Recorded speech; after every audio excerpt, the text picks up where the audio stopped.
Okay, cool. All right. So, do you have any questions like what you want to start with, or Well, I suppose if anything, I don't necessarily have the most structured foundation of anything music theory. okay? And while I kind of I have a lot of knowledge in place, but just with no structure supporting it. So Okay, cool. oftentimes I'll just be going trucking down the road and then I'll find one of those big gaps in the musical knowledge. Yep. I think the way that you're doing it is really good in that you just kind of like mess around with it and then learning things kind of on the go. That can be really good. Um, yeah, following your ear in large part can be very useful. Um, so are you good with note recognition? Like if I said like, what is this note here? Uh, P. Took me C. a Yeah. second though. I have to do the face method. How about how about this one? That's where I do struggle. I don't know the bass clef as much. Okay, one way you can the way I like to explain it, well you know face, F-A-C-E, Right. and then for the spaces of the bass clef, it's ace G. Bass G. Uh, Let me get a pencil to write this down, actually. okay, I can do a screenshot and send it to you as well.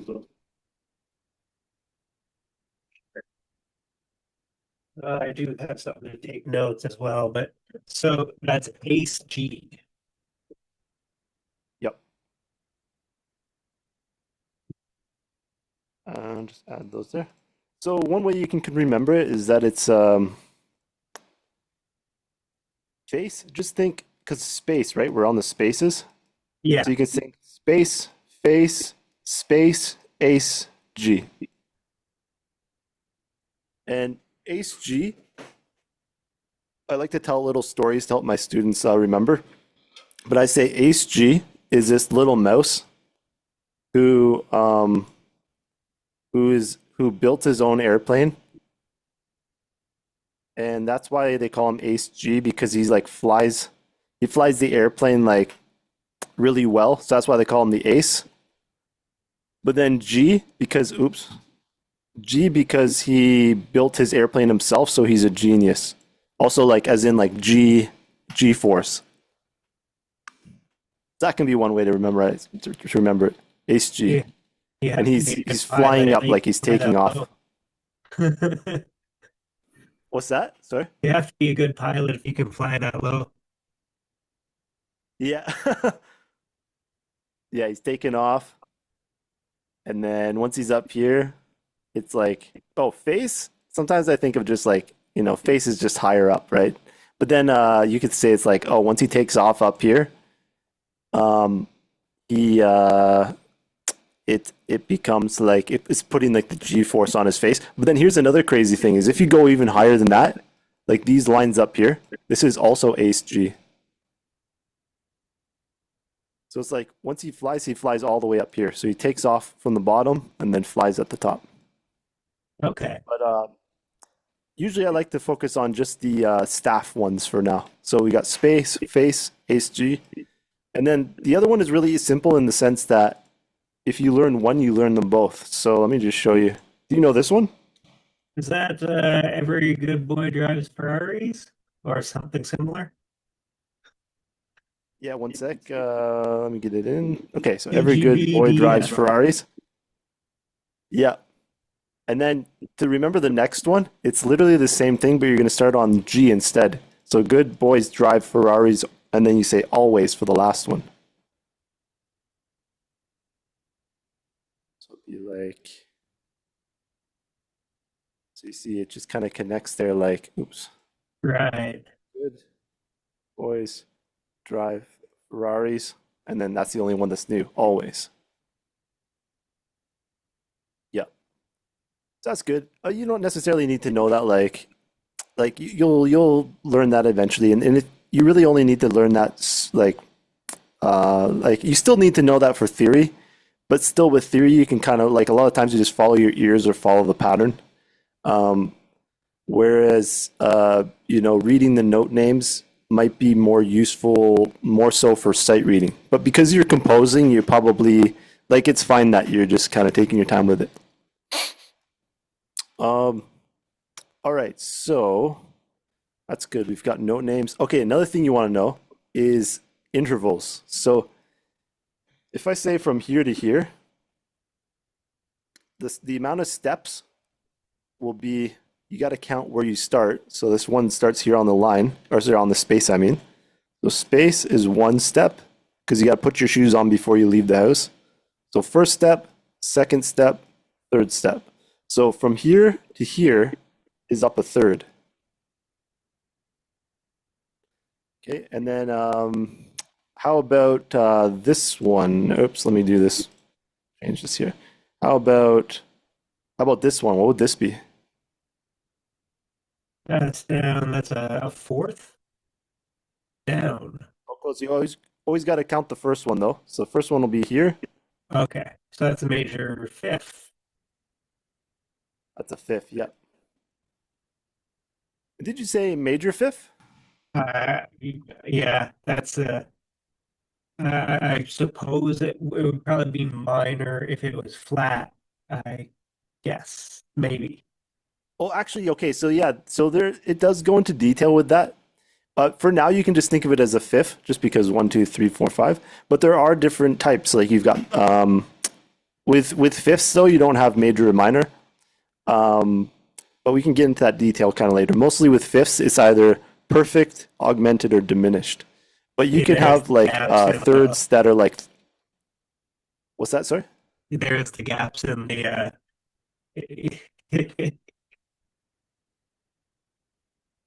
the gaps in what you know, kind of thing, right? right.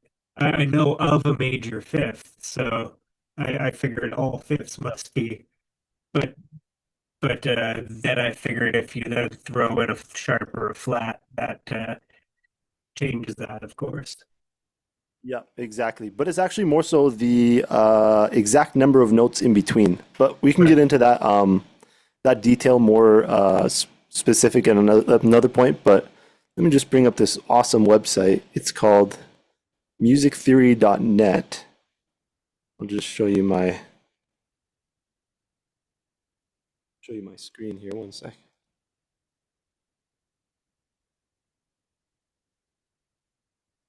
So you click start challenge, and then right now I've just got it set for you scroll down to intervals.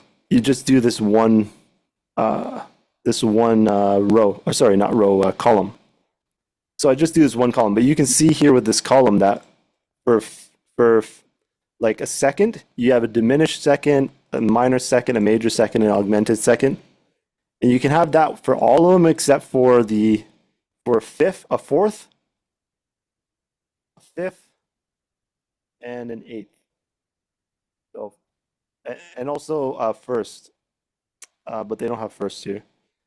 Anyways, yeah, you don't really have to know that too much yet. I would say for now, to practice this, you just select just the ones on this column. And then when we go back here, it'll show you, and then you can just practice like seeing it and be like, oh, that's an 8, that's a 8, that's a 4 kind of thing.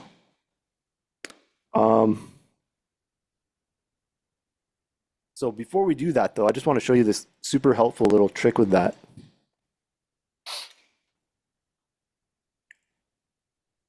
Okay, so if we go second, and then third, fourth, fifth, sixth, seventh, eighth.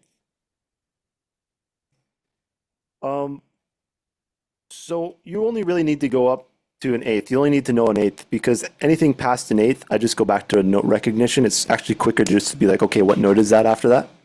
But up to an eighth can be really useful for a lot of stuff. Now, if you check this out, if I just give these names here, second, third, fourth, fifth, sixth, seventh, and eighth. Now, the cool thing is, I like to call them same and different. So this one would be considered different. So I'm going to say diff at the top. So different, different, different, different. So all the ones that are even are different, meaning one's a line. If one's a line, then another one's going to be a space. Right. Line, space, all the way through. And then the other ones that are same is just going to be line, line, or space, space. And I'll take a screenshot of this as well and send this to the Facebook Messenger. But it's really useful because then when you see like one of the ways that I can identify it really quickly, you can say like, okay, a third and a fourth and a second are, or let's just say a third and a fourth are kind of like similar looking, right? But the way I identify it really quickly is line, line. I go, oh, that's got to be a third. Or if it's space, space, right? Like if you start on a space and you go to another space, that'll also be a third. That's just a way to identify it pretty quick. And then same with the fifth, line, line. So it's the same. But a fifth is different from a third in that it has, if it's line, line with a line in between, or it's a space, space with a space in between. So it's a good way of figuring out, and you just switch it between evens and odds. Uh, Odds are your sames, and evens are your differences. And also, I like to think of a seventh, third, and fifth. It's similar in my mind. I just think line, line, right? And then this fifth is a line, line with a line in between. And then a seventh is a line, line with two lines in between. And then fourths, let's say, I would call a fourth like, I would just see a fourth like a third, but a little bit bigger, or a fifth and a little bit smaller. Same with six. I usually see a six as being like a bit bigger than a fifth. Like in my mind, I would think line, line, oh, but it's up one, therefore it's a six. And then usually with eighth, if I see it like kind of, eventually you just get used to it. You see like that, like it has about that much of a distance, and you're like, oh, that's got to be an eighth. And then seconds are like super easy because they're just right next to each other. But anyway, so the reason why these are really useful, especially for composition, is thirds just sound really harmonious together. So if you ever want to make nice harmony, you usually want to use a third. And now if you flip a third upside down, like here we have an E and a G. But let's say I go down here and I'm going to do a G and an E. Now we can see, so we got G now and E. And so it always adds up to 9. So this third becomes a sixth when it's flipped, because 6 plus 3, 9. Same with a fourth becomes a fifth when it's flipped. And a seventh becomes a second when it's flipped. Or sorry, so not a seventh becomes a second. Am I doing that right? Yeah. Yeah, G, E, D, E, D. And if we did D, E, it would look like this. Yeah, so that'd be a second.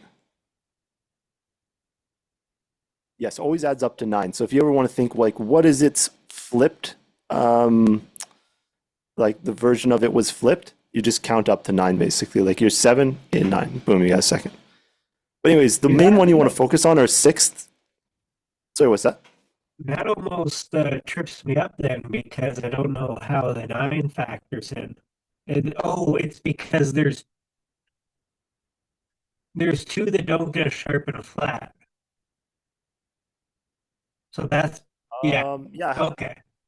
it was just I didn't necessarily think of it of like why is it the 9, but I mean you could probably look into it with like if you ask like Rock or something, maybe you could give you like a really good mathematical reason why it always adds up to 9. But I mostly, it's just like a little trick that I came up with to help myself remember it's flipped. Like I was like, I realized, oh, a third and a sixth, okay, that's actually nine. And then I was like, oh, and a fourth and a fifth, oh, that's nine again. I was just like, okay, so they all just add up to nine.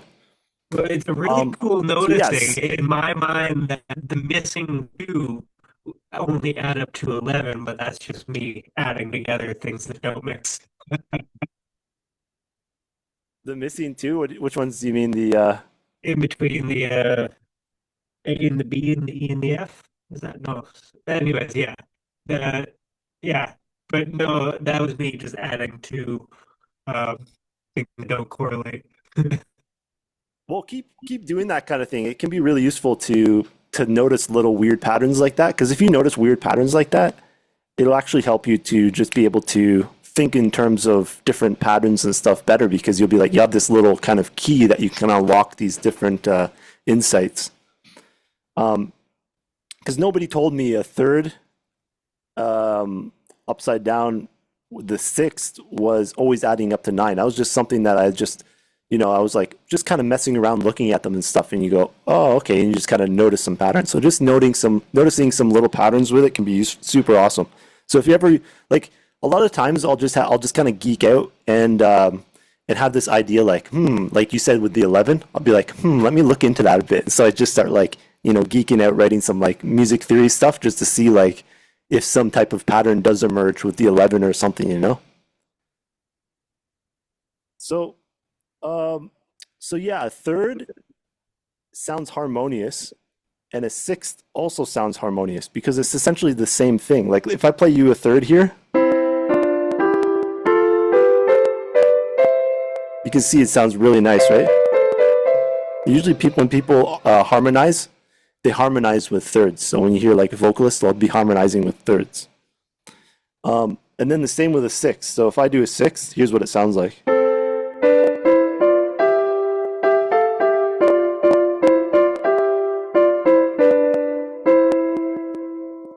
Okay, so whenever you're thinking like, oh, how do I add a little more harmony to my music? Always think in terms of thirds and sixths.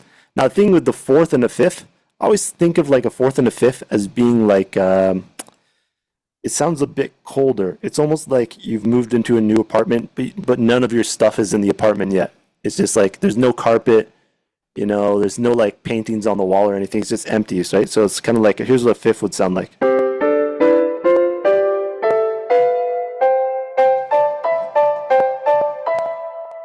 It just sounds kind of empty. But if you add in a third, it starts to sound really warm.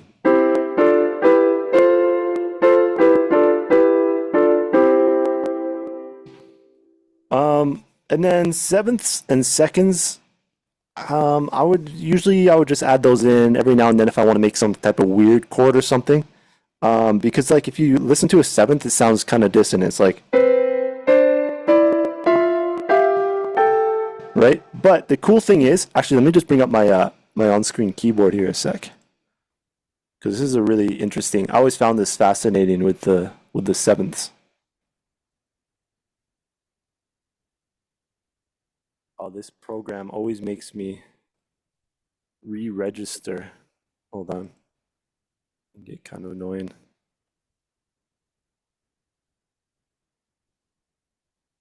I guess they do that to make sure, like, somebody doesn't, if somebody stole their program or something. But for me, I just got to continuously re-register. It's so annoying. Okay, it's just loading up here. You got a keyboard there in front of you too, right? Do you have sounds on it? Uh, kind of. I guess if anything, I can run it through a program I have VCV Rack, and it would make noise. But as of right now, it's not connected to anything. Okay, no worries. So check this out. If we do a seventh on the keyboard, one, two, three, four, five, six, seven, and that would be a seventh diatonically.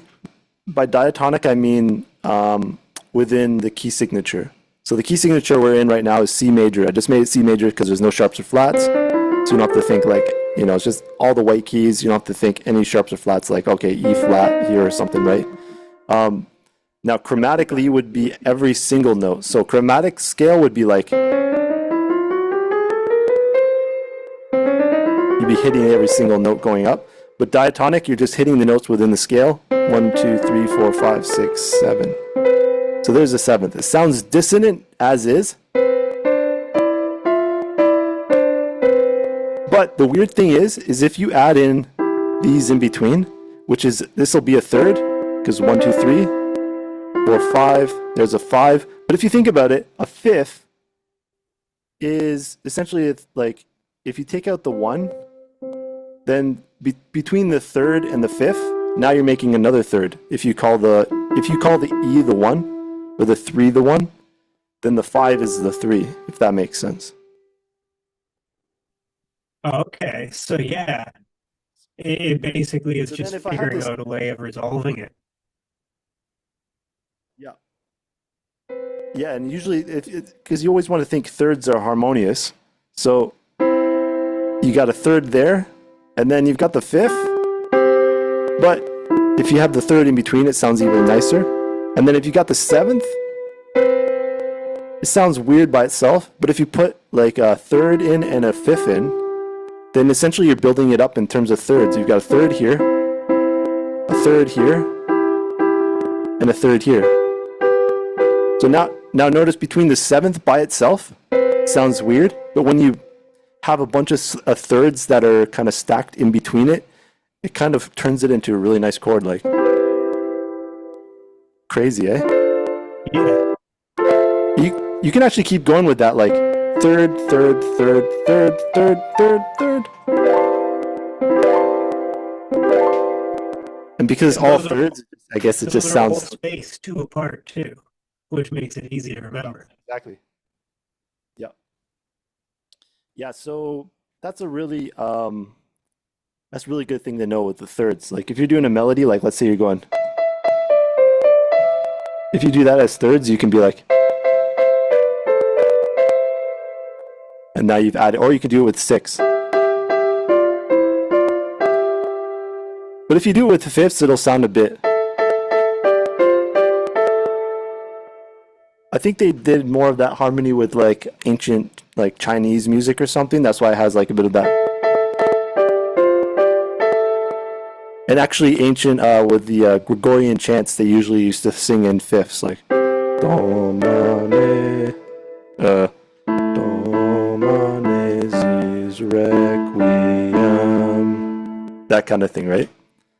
Um, But all right, so yeah, so far we've covered just kind of how to do note names, how to do intervals, and then how do you normally compose? Do you normally just compose with the notes on the like notation yeah, kind of thing, or do you do much with the keyboard?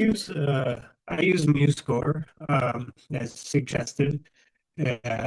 Great program, and I mainly use mouse and click away. If anything, I don't necessarily have the technical piano skills, but I have the ear to know what sounds good to me, at least. Nice. Okay, I'm just gonna send you this screenshot. Check that out later. Oh, I'll send you this screenshot as well.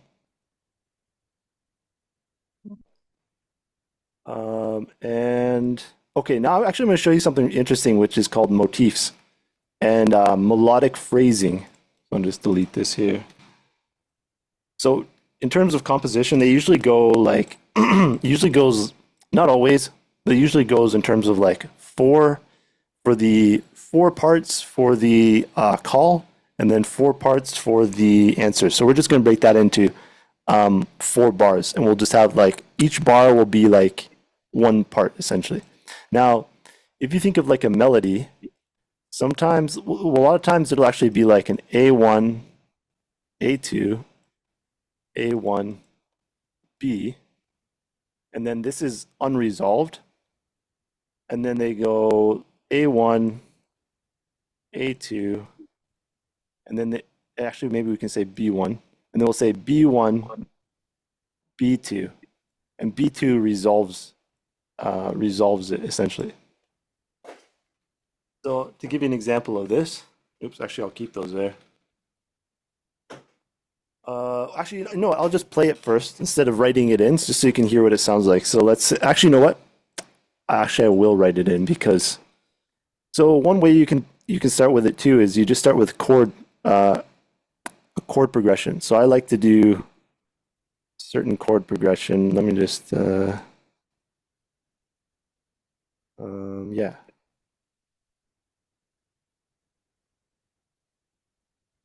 Oops. So yeah, so we'll just go like this, and then actually I'm gonna make that just like a normal F down here, just so you can see the triad, and then C, and then G.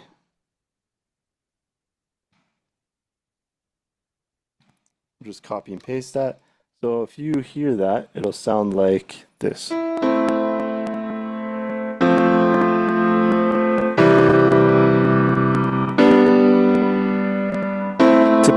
Typical kind of like pop song kind of thing.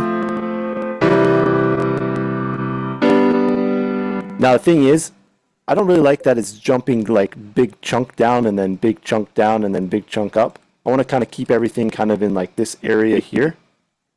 So what I'm going to do is I'm going to just take this bottom note and move it up an octave. You can do that by clicking on the note and then holding down Control and clicking up. I'm going to do the same thing with this one. We'll just go like that. And then you can hear it sounds a little nicer.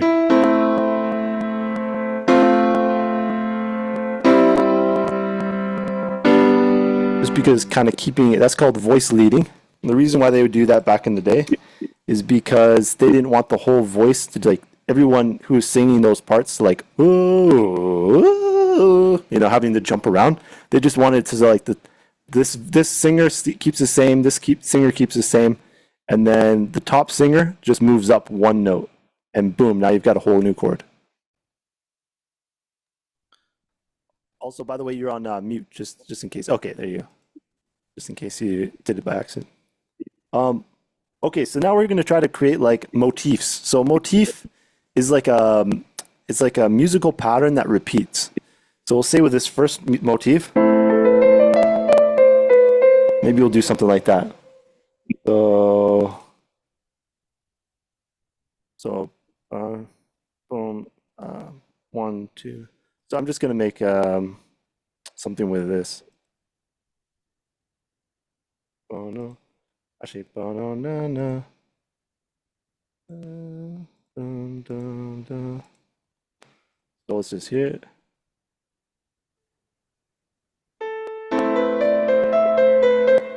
Okay, so that's A1. Now hold on, my thing's been thrown off here a bit because it got bigger. Ba-da-da-da-da-da-da. Now that's because that's A1. For this part here, when we do A2, it's gonna be the same as A1, so I can just copy it and paste it. It's gonna be the same, but it's gonna be slightly different at the ending part. So it's like the first part's like da da da da da da da da. Then the next one's gonna be like da da da da da da da da da da da da da da da. So you can see now we got A1.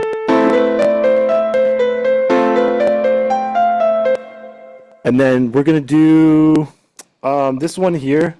We're probably going to need to move this to a G because there is no A within this chord. Like in this chord, we've got an A here and we've got an A here.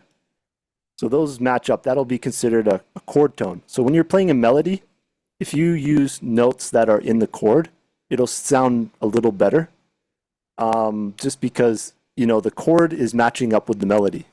So if we do this one over here and we use an A, let's say, but then this one over here doesn't have an A, no A, then that means it won't really match up and it'll sound a bit strange. We can still do it, but I just kind of like it better when I just drop it down to a G a little bit.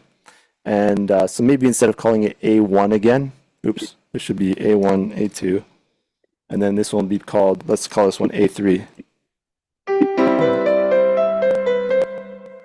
But it's kind of like A1 still, but it's the only thing that's changed is that one note. So maybe we could still call it A1, just because it's just that one note. And then for this last one, we want to do something completely different. So I'm just gonna go, let's just hear it.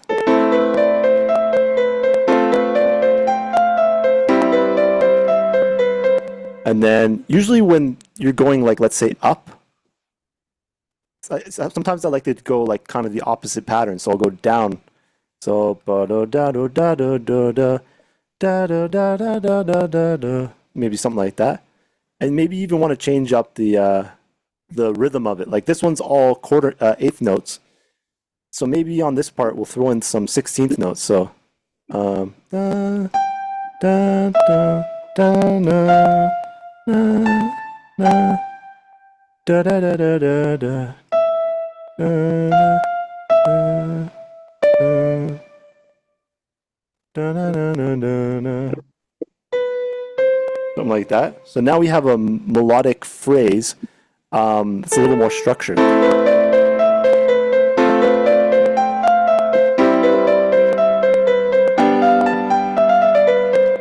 And then we want to do the same thing on the next part.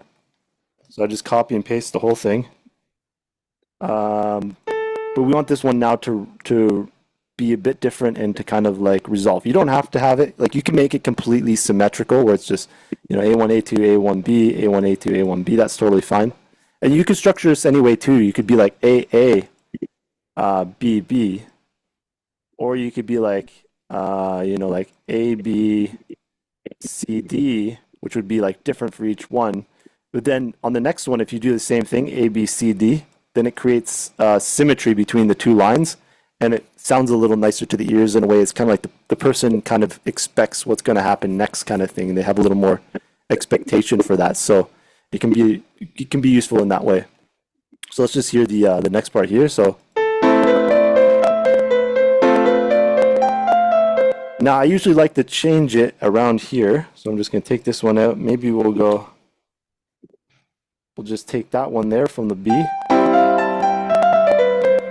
And then bum, bum, bum, bum. Maybe I'll make this one a C actually.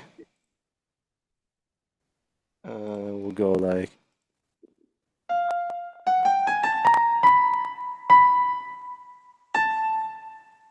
just to really change it up. So let's hear it.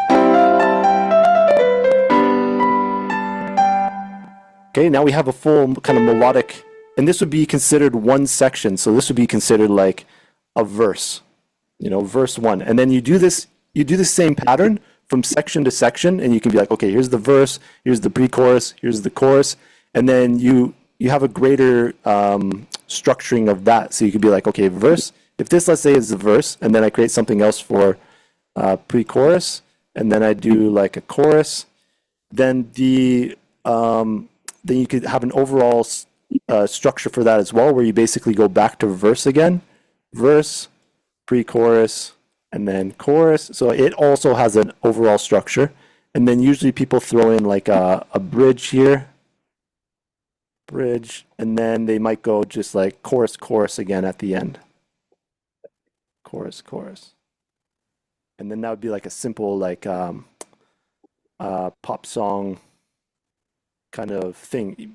Ultimately, you can do whatever you want with the structure and how you want to structure it. Like a sonato, I'm pretty sure a sonato was like A part, B part, like A section, B section, and then back to A section. So it was like, so let's call this whole thing an A section. All you would have to do is write another section, and then just come back to this one for the end, and that would be the end of the piece. But yeah, any questions? Well, I guess if anything, the one area I know I have the most caps in is probably fluency and recognition. I can tell just by the way you flew through this that you know what it's going to sound like as you're clicking through. I still have to hear it once or twice and then adjust. But that fluency Yeah. will come. Yeah, and also just remember, what's it called?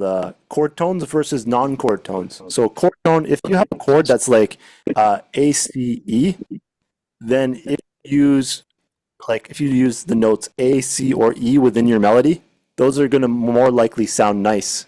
But you don't always want to use the chord tones. you want to kind of pass. Yeah, we want to do passing tones. So let's say you have like a. Let's say, let me just bring up this keyboard here one sec. So let's say we got A, C, and E. Now I could throw in a C here, and technically a D would not be considered a chord tone, but that's okay because I want to use that to get to the E, which is also a chord tone. So it's kind of like you're passing through. As long as you're passing through, it's fine. If you're like landing right on it, it can sound dissonant. Unless you resolve it, that dissonance is fine because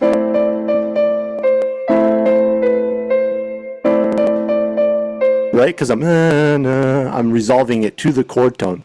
So always just think in terms of chord tone is like the framework that you kind of want to keep it around, the thing that's going to give you the feeling of relief of like, with the song. But then if you step into a non-chord tone, yeah, it's going to give you a tension, but that's fine because you want that tension to then bring it back to a release again.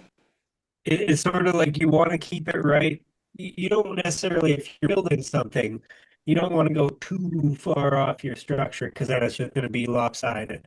You can stray off as long as it goes right back to the structure again. I mean, you could, if you want to, go straight off the structure and then just have it really dissonant if you're trying to create like if you're trying to create something that was really dissonant, like with Lord of the Rings. I think for song, it's like really like. Oh, and that's when you get Like, people to the tension point and everything like that, and you're on the edge of your seat, and then all of a sudden the one character walks in, and all of a sudden it goes back to your thirds and sixes. yeah, exactly. Back to the chord tones. Yeah, cool. All right, and then try to keep it within the key signature, and then that usually is a good way to also keep that structure as well. I've got to go for another one, so I've got to leave, but rock on, and I'm glad we were able to do this. Yeah, Hope that thank helps. you. Welcome. Take care.